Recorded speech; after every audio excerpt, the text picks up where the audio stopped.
A TER, à distância, é uma adaptação das atividades de assistência técnica e extensão rural do Bahia Produtiva, projeto do Governo do Estado da Bahia, por meio da Secretaria de Desenvolvimento Rural do Estado da Bahia, executado pela CAR, Companhia de Desenvolvimento e Ação Regional, com recursos provenientes de acordo de empréstimo com o Banco Mundial. Essa modalidade visa dar continuação às atividades de capacitação e apoio para produtores, associações, cooperativas, empreendimentos produtivos e agentes comunitários rurais, executado pela entidade parceira Ascob TER e com ação no território do Recôncavo da Bahia. Vamos para a videoaula.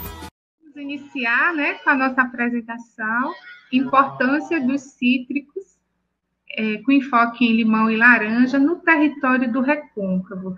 Meu nome é Sueli Brito, eu sou fiscal estadual agropecuária da ADAB. Próximo. Bom, o que vamos tratar nessa live? Da defesa agropecuária e seus aspectos socioeconômicos da citricultura no território do Recôncavo baiano. O item 2, dos sintomas ao manejo das pragas. Então, a gente recebeu a demanda para tratar de mosca negra dos citros, CVC, o amarelinho, leprose dos citros, pinta preta e estrelinha. E a importância das mudas no manejo das pragas. Então, vocês vão observar que durante a apresentação, em muitos momentos, a qualidade fitossanitária das mudas, ela será apresentada como uma estratégia de manejo das pragas. Bem, então, respondendo a José Mário, que iniciou me perguntando o que faz a defesa agropecuária, O que é a ADAB? Então, a gente precisa entender a ADAB a partir desse conceito, o que é defesa agropecuária. É uma política pública multidisciplinar e interinstitucional. Por que ela é multidisciplinar? Porque ela precisa dos conhecimentos da agronomia, da economia, da estatística, da epidemiologia, de vários setores do conhecimento humano para poder, então, desenvolver as suas ações. Ela também é uma política pública interinstitucional. O que quer dizer isso? A ADAB, para executar essa política pública, ela precisa dos agricultores, dos pecuaristas, através de suas entidades de classe, da assistência técnica, das revendas de produtos agropecuários, das universidades, dos centros de pesquisa, enfim, precisa trabalhar conjuntamente com vários setores da sociedade. É uma política pública alicerçada em princípios técnicos científicos.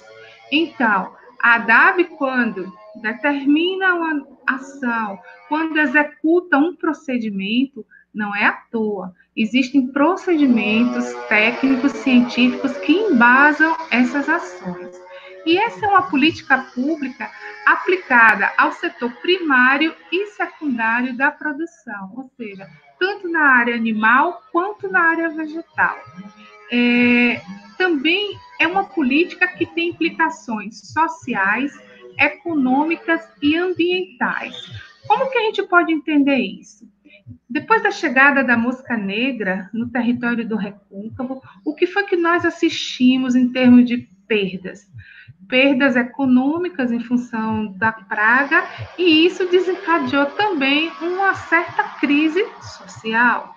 E também ambiental, a gente pode citar, por exemplo, vassoura de bruxa na região cacaueira. Depois que a praga, a vassoura de bruxa, se instalou no sul da Bahia, muitos cacauais, muitos pomares de cacau foram retirados, foram eliminados. E com isso também veio abaixo Mata Atlântica. Então, foi uma praga que dizimou um plantio e que teve consequências ambientais fortes no momento em que derrubou a Mata Atlântica, que servia de sombra para as plantas de cacau produzirem. Esse é um exemplo. Próximo. Bom, então, atualmente, eu coordeno o projeto fitossanitário dos citros na ADAB. Esse programa, ele vem sendo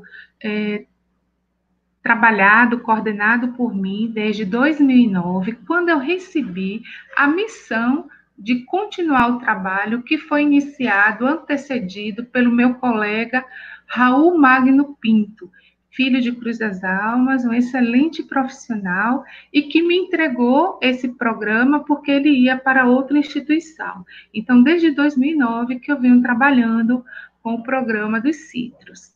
Próximo. Bom, então, para a gente entender o que é a citricultura no nosso estado, o que isso representa, a Bahia está no 4º lugar no ranking da produção nacional. Mais um, por favor. Nós temos 7 polos de citricultura, né? Por favor, pode dar mais um clique? Então, se vocês observarem nesse mapa, nós temos citricultura que planta tipicamente laranja no litoral norte, no Recôncavo e no oeste da Bahia. Esses círculos verdes dizem respeito à produção de lima ácida Tahiti, limão Tahiti. Então, nós temos uma franca expansão de limão Tahiti aqui no extremo sul, assim como também na região do Vale do São Francisco, em pomares irrigados. Esse círculo em vermelho diz respeito ao plantio de pomelos. Ainda é pouco, mas está iniciando. E esse círculo alaranjado, bem no centro da Bahia, corresponde à produção de tangerina da Chapada Diamantina. Então, é uma atividade agrícola que gera emprego e renda. Próximo. Então, se vocês observarem, esses dados são do IBGE, nesse primeiro gráfico, vocês têm a quantidade de toneladas de laranja produzidas que foram relatadas no último censo agropecuário, 2017. O município de Rio Real aí aparece em primeiro lugar, depois vem Jaguaripe, que é do Vale do Jequiriçá, e que é muito vizinho do Recôncavo, né? Então, vocês observam que essas faixas vermelhas vão mostrando o quantitativo de laranja produzido. Vale destacar que o município de Rio Real é o 6º município com maior área plantada com laranja. Então, assim, é muito importante, é muito relevante a citricultura para o nosso estado. Próximo. Esse gráfico, ele ainda é mais representativo para o Recôncavo, porque mostra a quantidade de propriedades rurais que nós temos nos municípios. Então, se vocês observarem, o Recôncavo tem uma grande participação de citricultura como atividade rural. Próximo. Bom, eu vou mostrar para vocês também os resultados de um trabalho que foi conduzido pela Lorena Souza, aluna de mestrado profissional de defesa agropecuária da UFRB. Ela defendeu o mestrado em 2018 e a Lorena fez, então, a aplicação de 225 questionários a citricultores do Recôncavo, em 13 municípios. Então, ela caracterizou o perfil dos citricultores. Mais um clique.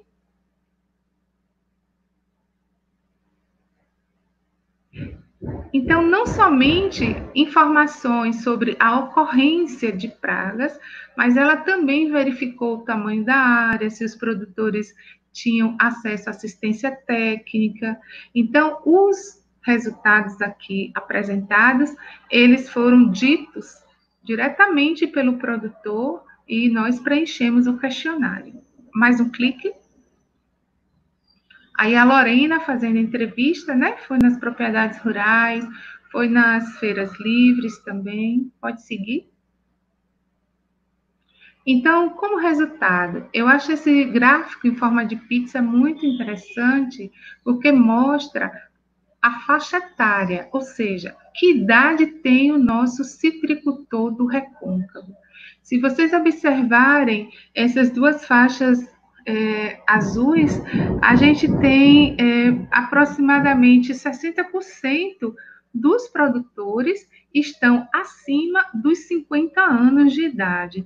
Essa é uma informação importante porque ela diz para a gente que os citricultores estão envelhecendo, vão perdendo energia de trabalhar no campo. Então, precisamos de política pública que incentive os jovens também a irem ao campo e assim revitalizarmos a citricultura. Outra informação que podemos tirar daí é o seguinte: uma pessoa com mais de 50 anos, habituada a fazer uma determinada prática, a conduzir seu pomar de uma determinada maneira, é muito difícil essa pessoa ela conseguir adotar novos procedimentos, novas condutas. Então, muitas vezes a gente se queixa, porque o citricultor é resistente, não quer adotar ou não acha tão conveniente mudar a maneira de produzir, mas não é porque ele quer, é porque ele se habituou. E como ele já está fazendo isso há mais de 40, 50 anos, é difícil mudar agora. Próximo. Esse outro gráfico mostra o tamanho da área. Se vocês observarem essas barras azuis, a primeira barra, 81% das propriedades têm menos do que 3 hectares. 11% estão na faixa de 3 a 4,9 hectares. Ou seja, praticamente 92% da citricultura do recôncavo é praticada em propriedades com menos de 5 hectares.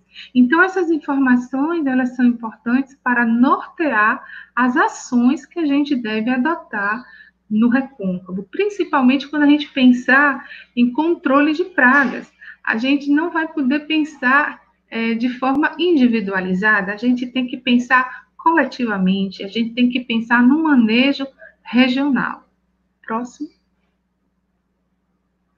Bom, essa outra informação são as principais pragas que foram citadas nos 225 questionários, né? Se vocês observarem, 96% dos entrevistados disseram que mosca negra era o principal problema fitossanitário. Em segundo lugar vem a hortésia, depois então vem podridão floral, estrelinha. Mais adiante, 50% disse que o problema maior era a ferrugem nos frutos, né? E eu queria destacar que 21% afirmou que a CVC estava presente. Se esse resultado foi apresentado em 2018, a CVC ela chegou no recôncavo em 2009, né? Em apenas 9 anos, a gente já observa uma forte incidência da CVC. Isso é o olhar do citricultor. Aí vamos considerar também que talvez tenha alguns citricultores que não conhecem os sintomas, então isso pode ser até um número maior. Poderia dar um clique novamente? Mais um clique? E aí, tá bom. Então, eu queria destacar a CVC, pode voltar, isso, a CVC, e mancha preta dos citros, ou pinta preta. 8% relatou que tem problema com pinta preta. Então, são muitos os problemas fitossanitários do recôncavo. Agora, felizmente, ninguém relatou a ocorrência de HLB, green. Então, isso confirma também os dados da ADAB. Até o momento, a gente não tem a ocorrência dessa praga, né, do green no estado da Bahia. Pode seguir? Bom, olha a comercialização da produção. 80% diz que entrega a intermediário. Então, esse é um outro aspecto que precisa ser trabalhado. Quanto que o produtor perde nesse processo de comercialização com a presença de um intermediário? É um dado importante que, quando se pensa em fortalecer a citricultura, precisa se pensar também nos canais de escoamento da produção e que esses canais partam de princípios de organização dos produtores, suas associações ou cooperativas. Pode seguir? Bom, então agora a gente passa à segunda etapa do nosso sumário, né, do nosso roteiro de apresentação, que é apresentar as pragas, desde os seus sintomas até o manejo. Então, essa daí é a nossa famosa mosca negra dos cítricos. Eu gostaria de agradecer também, nesse momento, o professor Wilson Maia, que nos cedeu essas imagens. Então, acima, no slide, temos mosca negra adulta, ela tem uma coloração azulada, quase negra, e aquele produtor que ainda não conhece tem uma particularidade interessante. Os ovos são esses pontinhos aqui, ó, cor caramelo, cor marrom, que são colocados em espiral e sempre na parte inferior da folha. Outra particularidade desse inseto, nas suas formas jovens, que a gente chama de ninfas, a gente encontra espinhos no dorso, aqui, ó, da carapaça desses insetos. Então, não é difícil reconhecer a oviposição sempre em espiral, na parte inferior da folha, e as ninfas, elas têm espinhos. Pode seguir? Mais um clique. Então, muitas vezes a gente se confunde no campo quando a gente olha para essas ninfas de mosca branca.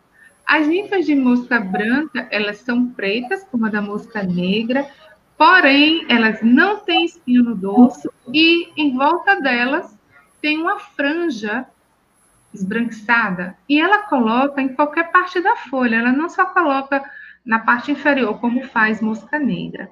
E o inseto adulto, ele é branco, não é negro. Próximo. Então, aqui, para comparar, certo? Mosca branca e mosca negra. Inseto adulto é branco, esse daqui é azulado, quase preto. As ninfas de mosca negra, elas têm espinhos no dorso, mas não tem o quê? Não tem franja, essa franja branca que tem lá na mosca branca. E os ovos da mosca negra sempre são colocados em espiral. Próximo. Bom, aí tem uma informação importantíssima para os citricultores. Por que é tão difícil a gente baixar a população de mosca negra? O hospedeiro preferencial são os cítricos, mas ela se hospeda no cajueiro, no abacateiro, no maracujazeiro, na mangueira, em várias outras culturas, outras fruteiras. Próximo. E também nas plantas ornamentais, rosa, hibisco, buchinho, jasmim, várias ornamentais também hospedam mosca negra. Então, quando ela não tiver brotação no pomar de laranja ou de limão, ela vai tranquilamente para outro hospedeiro que ela possa ali se alimentar e se reproduzir. Próximo.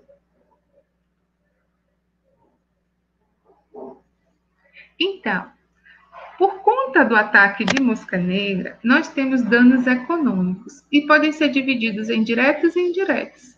Os danos diretos são representados por murchamento da planta, induz ao aparecimento de fumagina e queda no rendimento da planta, chegando a planta até morrer, a depender das circunstâncias. Então, minha gente, a fumagina, esse bolor preto que recobre a planta, ela é em consequência da presença da mosca negra. Mas se a mosca negra faz isso, não. Pulgão pode fazer isso, cochonilhas, hortésia. Por quê? Porque são insetos sugadores e no momento em que eles estão se alimentando, extravasa a seiva, é uma substância açucarada, né? A seiva da planta, e isso forma um ambiente propício ao desenvolvimento desse fungo. Então, como é que acaba a fumagina? Primeiro, a gente tem que baixar a população da mosca negra ou do outro inseto sugador, para então diminuir a fumagina. E cabe destacar que a produtividade ela vai caindo porque a planta fica recoberta por esse bolo negro, né, preto, como se tivesse jogado um plástico preto em cima da planta. Então, a planta precisa de quê? De luz, água e nutriente. Para quê? Para nos dar frutos. Mas se eu cubro minha planta, que funciona como se fosse uma usina, com o fungo preto da fumagina, como é que ela produz, não é mesmo?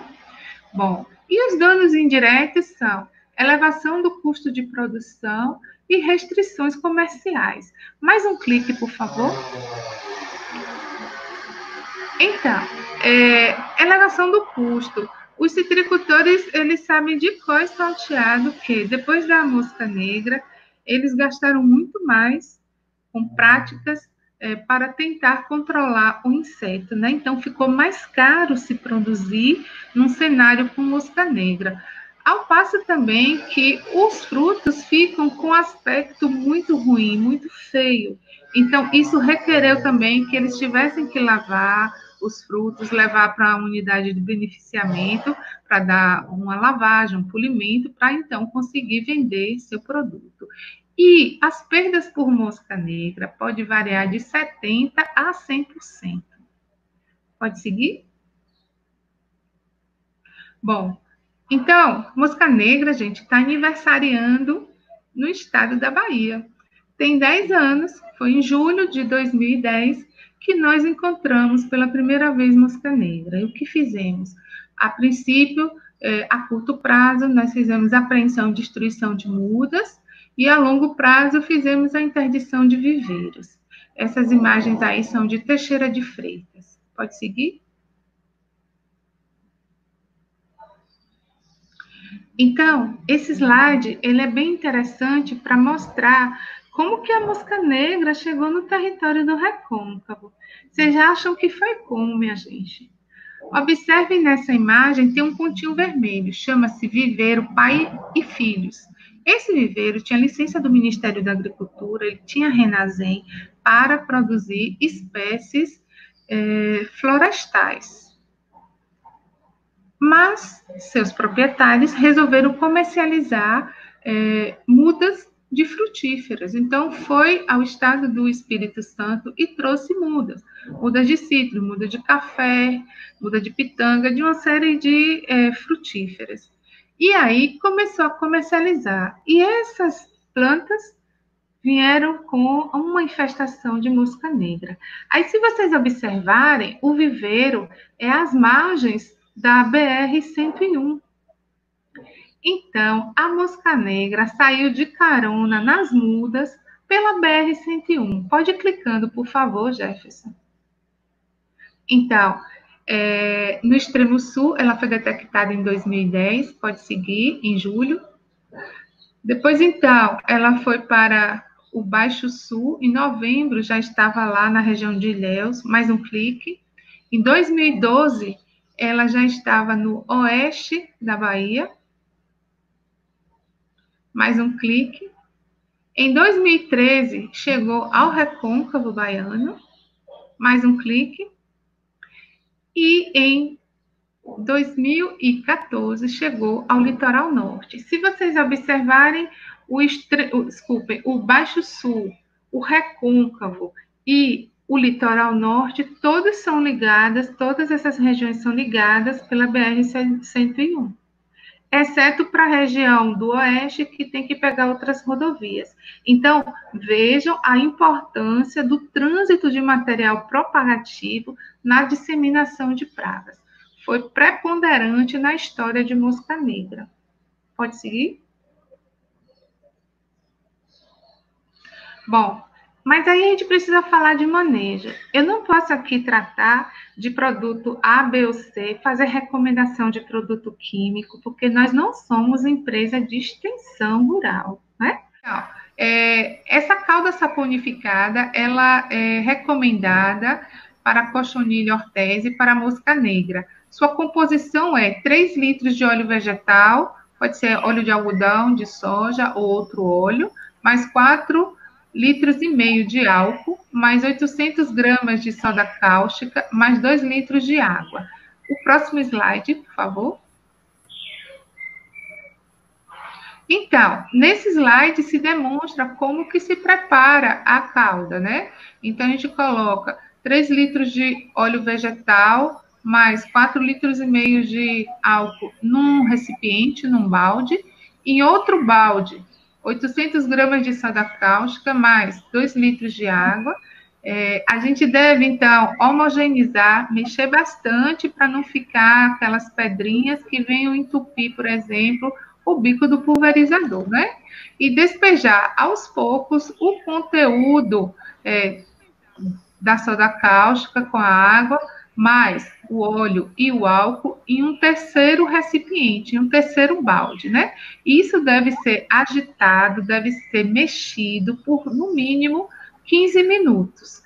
Então, o que a gente aplica? Dessa substância, dessa solução, que a gente chama de solução estoque, a gente deve utilizar na concentração de 1% até 5% para pulverizar as plantas. Então, essa tem sido uma recomendação alternativa para controlar mosca negra e hortésia. Próximo. Bom, antes de começar a live, nós comentávamos que a grande estratégia para a mosca negra é o controle biológico. Nessa imagem, vocês observam, a gente foi a algumas propriedades no México em 2016, em que os produtores, eles tinham uma biofábrica para produzir esse insetozinho aqui, ó, os crisopídeos, que são conhecidos popularmente como bicho lixeiro. Então, eles levam para o campo as cartelas com os ovos do bicho lixeiro e penduram nas árvores. Então, eles vão eclodir e lá no campo eles vão começar a fazer o trabalho de controle biológico da mosca negra. O próximo. Observem aí, ó, essas plantas. Olha que copa maravilhosa.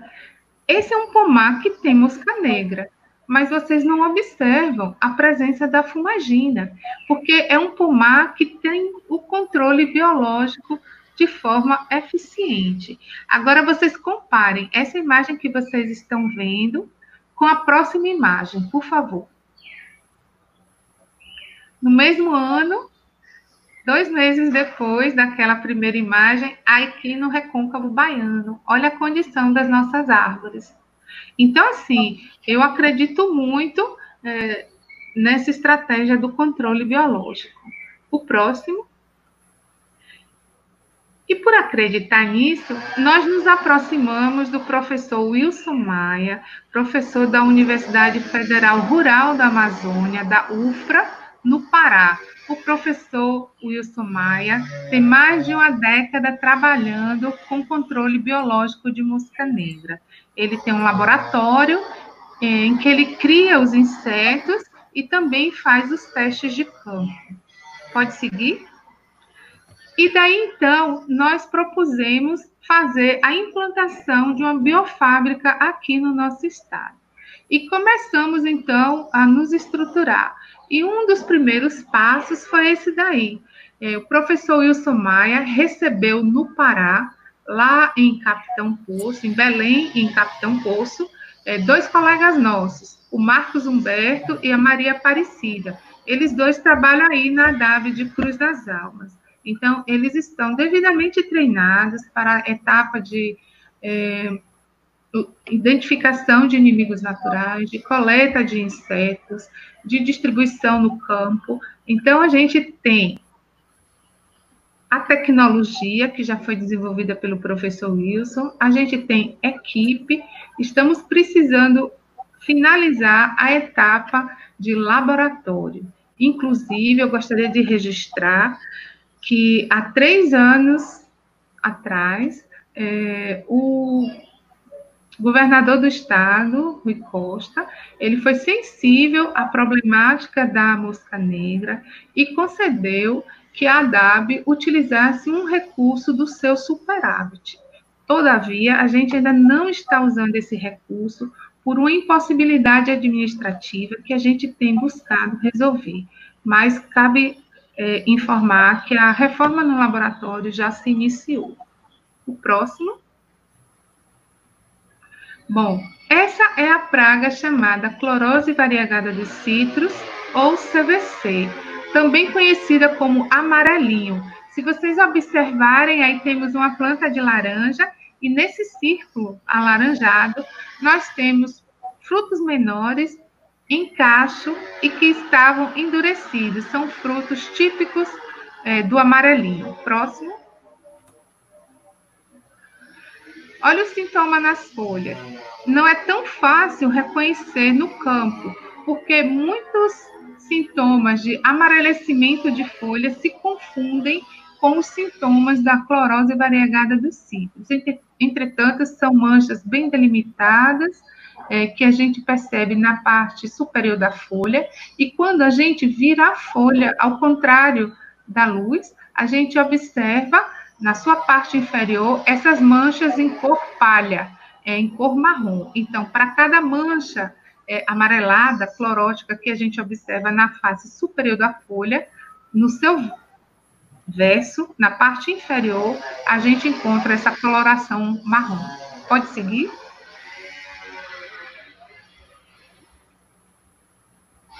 Olha aí os frutos típicos de amarelinho. Essa copa de árvore tem sintomas também de ramos. Quando está muito severo o amarelinho na planta, os ramos também perdem folhas e vão secando.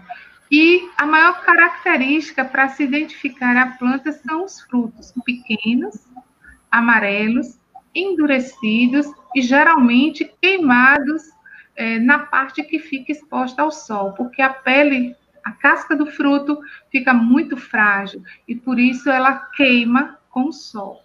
Pode seguir?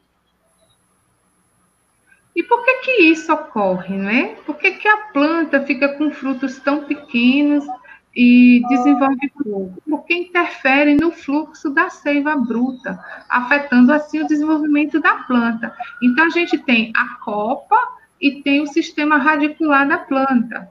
Então, a bactéria se aloja no xilema, né? No vaso que conduz água e minerais, e aí vai bloqueando a passagem dos nutrientes da água para a copa da árvore. Por isso, então, que a árvore vai ficando murcha, vai diminuindo o tamanho de folha e, principalmente, o tamanho dos frutos. Próximo. Bom, o que a gente pode dizer mais sobre amarelinho? É uma doença, né, causada por uma bactéria, Xylella fastidiosa, e que tem um vetor.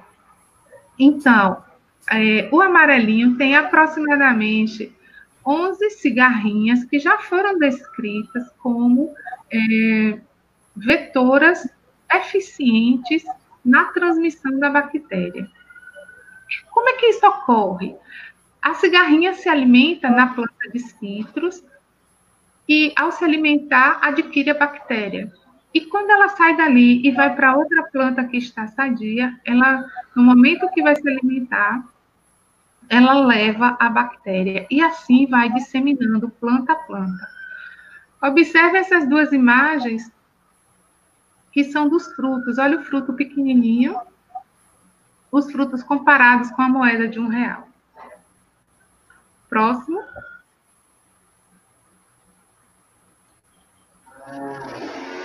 Bom, e como que a gente faz para manejar, para conviver com a CVC? Tem 3 estratégias importantes. A primeira delas, na base do triângulo, mudas sadias.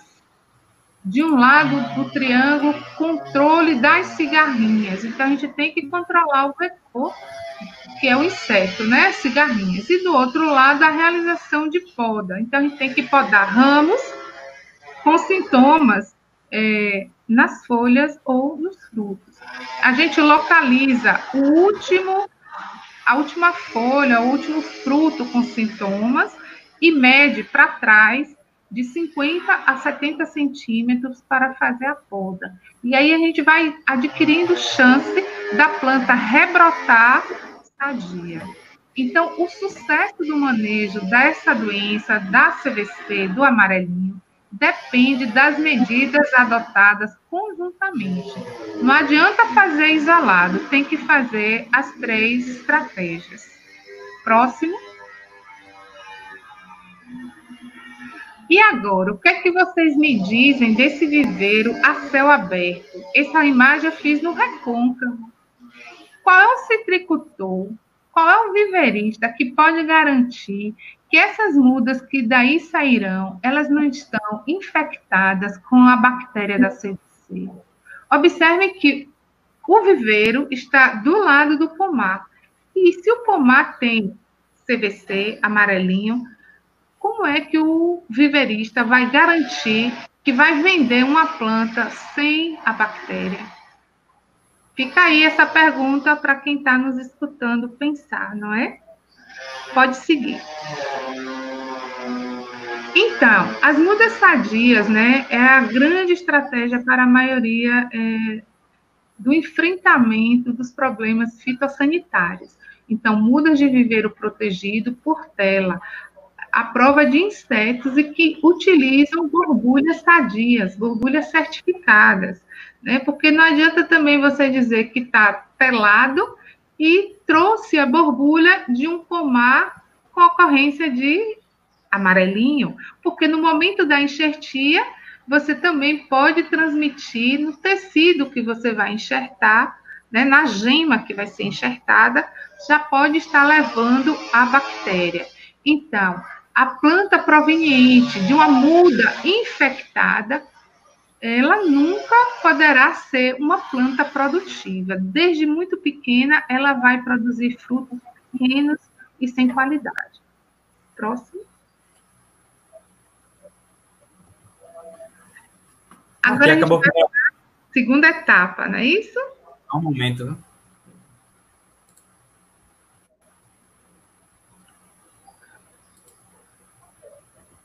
E o nosso público consegue mandar perguntas? Sim, já. Temos algumas perguntas aqui no chat, doutora. Inclusive, uma contribuição de Érico Reis. Uma saída interessante seria estimular os jovens, filhos e pessoas próximas dos produtores entre 60 anos para gerir as áreas produtivas, mediante a melhor qualidade da gestão. Ele se refere à sua contribuição com relação ao envelhecimento do nosso agricultor familiar, nosso produtor rural de citros. Então, a questão de suceder a terra, passar de pai para o filho, para que o filho consiga gerir a propriedade. A senhora quer fazer alguma contribuição nesse comentário? Eu acho que essa é uma grande estratégia, né, minha gente? É trazer, como a gente diz, sangue novo para dentro do pomar, né?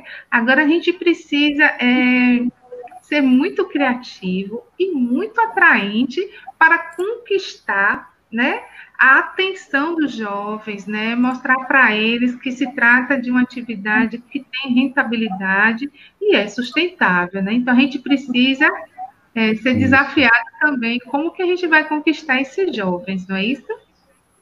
Ô, doutora, rapidamente... Doutora, eu quero também... Para a gente não perder um ponto interessante que você viu, Edson, é a questão da proximidade das áreas.